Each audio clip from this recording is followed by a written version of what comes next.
বল্টু, আমাদের সেই বল্টু। বল্টু তৃতীয়বারের মতো আবার আদালতে গিয়েছে, কাঠগড়ায় দাঁড়িয়েছে। তো জজ বল্টুকে বলে, বল্টু তোমার কি লজ্জা করে না?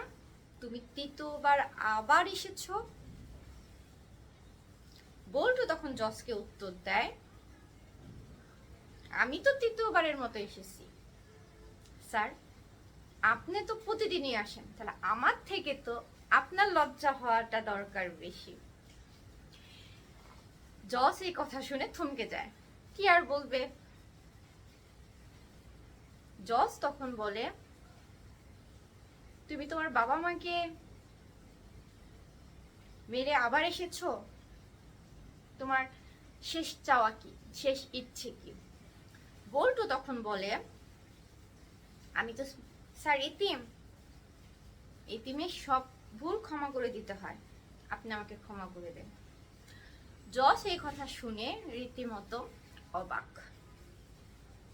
যে বল্টু এসব কি বলে, নিজের বাবা মাকে মারছে অথচ সে নাকি বলে এতিম।